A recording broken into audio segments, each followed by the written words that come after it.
ಕರ್ನಾಟಕದ ಜಿಲ್ಲೆಗಳಲ್ಲಿ ವರುಣನ ಅಬ್ಬರ ಜೋರಾಗಿದೆ. ಕಳೆದ 2-3 ದಿನಗಳಿಂದ ಸುರಿತಾ ಇರುವಂತಹ ಭಾರಿ ಮಳೆಯಿಂದಾಗಿ ಹಲವೆಡೆ ಪ್ರವಾಹ ಪರಿಸ್ಥಿತಿ ಉಂಟಾಗಿದ್ದು ಅಪಾರ ಪ್ರಮಾಣದ ಬೆಳೆ ಹಾನಿಯಾಗಿದೆ.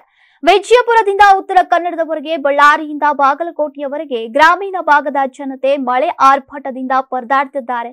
ಉತ್ತರ ಕರ್ನಾಟಕದ ಹಲವೆಡೆ ವಿಜಯಪುರ, ಬಾಗಲಕೋಟೆ, ಬೆಳಗಾವಿ, ಧಾರವಾಡ, ಗದಗ ಮತ್ತು ಉತ್ತರ ಕನ್ನಡ ಜಿಲ್ಲೆಗಳಲ್ಲಿ ಮಂಗಳವಾರದಿಂದ ಇಂದಿನವರೆಗೂ ನಿರಂತರವಾಗಿ ಸುರಿತಾ ಇರುವಂತಹ ಮಳೆ ಜನಜೀವನವನ್ನೇ ಅಸ್ತವ್ಯಸ್ತ ಮಾಡಿಬಿಟ್ಟಿದೆ. ಬುಧವಾರ ಮಧ್ಯರಾತ್ರಿ ಸುರಿದ ಭಾರಿ ಮಳೆಯಿಂದಾಗಿ ಮನೆಯ ಮೇಲೆ ಮರಗಳು ಬಿದ್ದು ವಿದ್ಯುತ್ ಲೈನ್ಗಳು ಹಾಳಾಗಿವೆ. ರಸ್ತೆಗಳು ಜಲಾವೃತಗೊಂಡಿದ್ದು ಸಂಚಾರಕ್ಕೂ ಅಡಚಣೆ ಉಂಟಾಗಿದೆ. ಇನ್ನು ವಿಜಯಪುರ ಜಿಲ್ಲೆಯ ತಿಕೋಟ ತಾಲೂಕಿನ ಕಲ್ಲಕವಟಗಿ ವಿಜಯಪುರ ರಸ್ತೆಯ ಸಂಗಮನಾಥ ದೇವಸ್ಥಾನದ ಬಳಿ ಉಕ್ಕಿ ಹರಿಯುವ ಹೊಳೆಯ ಸೇತುವೆಯಲ್ಲಿ ಸಿಲುಕಿಕೊಂಡಿದ್ದಂತಹ ಬೈಕ್ ಸವಾರನೊಬ್ಬನನ್ನ ಸ್ಥಳೀಯರು ರಕ್ಷಿಸಿದ್ದಾರೆ. ಮಂಗಳವಾರ ರಾತ್ರಿ ಸುರಿದ ಮಳೆಗೆ ವಿಜಯಪುರ ಜಿಲ್ಲೆಯಲ್ಲಿ ಒಟ್ಟು 19 ಮನೆಗಳು ಭಾಗಶಃ ಹಾನಿಗೊಳಗಾಗಿವೆ. ಬಾಗಲಕೋಟೆ ಜಿಲ್ಲೆಯಲ್ಲಿ ಹುನಗುಂದ್ ಮತ್ತು ಇಳಕಲ್ ಪಟ್ಟಣಗಳಲ್ಲಿ ಭಾರಿ ಮಳೆಯಾಗಿದೆ.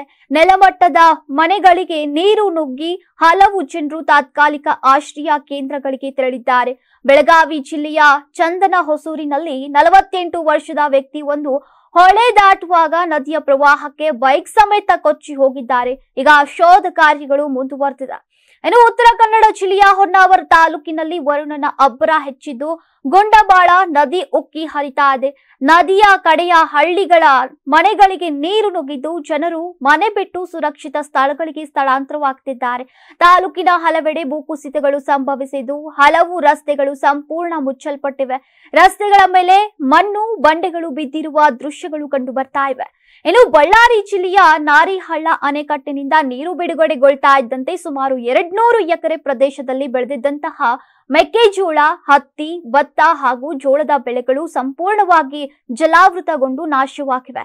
ಇನ್ನು ಚಿತ್ರದುರ್ಗ ಮತ್ತು ಬಳ್ಳಾರಿ ಜಿಲ್ಲೆಯಲ್ಲೂ ಕೂಡ ಗುಡುಗು ಸಹಿತ ಮಳೆಯಾಗಿದ್ದು ಈರುಳ್ಳಿ ಬೆಳೆಗಳು ಕೂಡ ಕೊಚ್ಚಿ ಹೋಗಿರುವುದು ವರದಿಯಾಗಿದೆ. ಕೃಷಿಕರು ಆತಂಕದಲ್ಲಿದ್ದಾರೆ. ಕೃಷಿ ಇಲಾಖೆಯ ಅಧಿಕಾರಿಗಳು ಸ್ಥಳಕ್ಕೆ ಭೇಟಿ ನೀಡಿ ಪ್ರಾಥಮಿಕವಾಗಿ ಹಾನಿ ಅಂದಾಜುವನ್ನ ಆರಂಭಿಸಿದ್ದಾರೆ. ಹವಾಮಾನ ಇಲಾಖೆ ಇನ್ನು 2 ದಿನಗಳ ಭಾರಿ ಮಳೆಯಾಗುವ ಸಾಧ್ಯತೆ ಇರುವುದಾಗಿ ಎಚ್ಚರಿಕೆಯನ್ನ ನೀಡಿದೆ. ನಾನು 86 ಕೆಜಿ ಇದ್ದವಳು 71 ಕೆಜಿ ಬಂದಿದ್ದೇನೆ. ವಯಸ್ಸಾದ್ಮೇಲೆ ಸ್ಮಾರ್ಟ್ ಆಗಿ ಕಾಣ್ತೀರಾ ಅಂದ್ರೆ ಜಿನ್ನಿ 126 ಕೆಜಿ ವೇಟ್ ಇದ್ದು ನಾವು ಈಗ 114 ಕೆಜಿ ಲೆಕ್ಕ ಬಂದಿದ್ದೀವಿ. ಯಾವುದೇ ಸೈಡ್ ಎಫೆಕ್ಟ್ ಆಗಿಲ್ಲ. 84ರಿಂದ 50 ಕೆಜಿ ಬಂದೆ. ಆಮೇಲೆ ಸಣ್ಣಗೆ ಫಿಟ್ ಆಗಿದ್ದೀನಿ. ಅದಕ್ಕೆ ನಾನು ಯೂಸ್ ಮಾಡ್ತಾ ಇರೋದು ಜೀನಿ ಸ್ಲಿಮ್.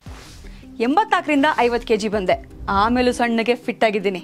ಅದಕ್ಕೆ ನಾನು ಯೂಸ್ ಮಾಡ್ತಾ ಇರೋದು ಜೀನಿ ಸ್ಲಿಮ್. ಸಣ್ಣ ಆಗಕ್ಕೆ ಜೀನಿ ಸ್ಲಿಮ್ ಯೂಸ್ ಮಾಡದೆ ಹೆಲ್ದಿನೂ ಅದೇ.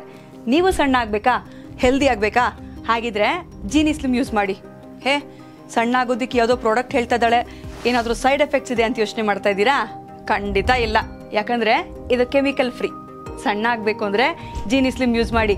ಹೆಚ್ಚಿನ ಮಾಹಿತಿಗೆ ಕೆಳಗೆ ಡಿಸ್ಪ್ಲೇ ಆಗ್ತಿರೋ ನಂಬರ್ಗೆ ಕಾಲ್ ಮಾಡಿ.